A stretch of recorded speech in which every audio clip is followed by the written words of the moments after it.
Jama'a barkamu da warhaka, barkamu da sake saduwa da ku a sashin cNews Hausa. Wani ɗan majalisar tarayya mai suna Sha'aban Ibrahim Sharaɗa ya ƙaddamar da hanyar rage illolin ɓarkewar annobar cutar COVID-19 wacce ta sanya gwamnatin jihar Kano ta rufe iyakokinta. Sha'aban Ibrahim Sharaɗa ɗan majalisa ne mai wakiltar mazaɓar Kano a Majalisar Wakilai ta Tarayya. A ranar Lahadin nan ne ya bayyana kyautatawar da ya shirya wa mazaɓarsa ga wata jarida da ke birnin Kano.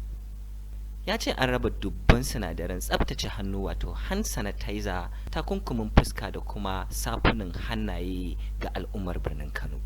Takardar da ya mika ga jaridar ta yi nuni da cewa an raba buhunan kayayyakin abinci irin su shinkafa ga jama'arsa waɗanda ba za su iya fita neman abinci ba tun ranar da aka rufe birnin Kano a daren ranar Juma'a.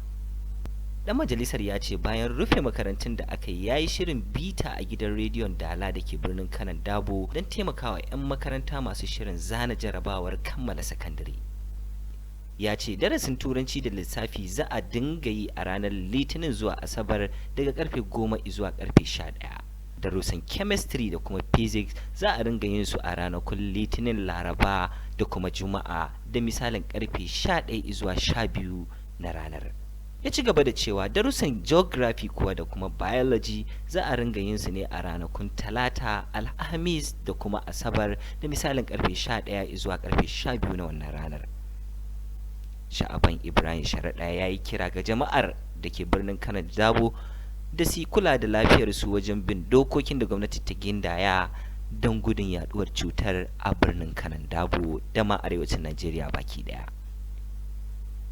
Kasance da sashen Hausa na cNews don samun labarai da suka danganci coronavirus wato COVID-19.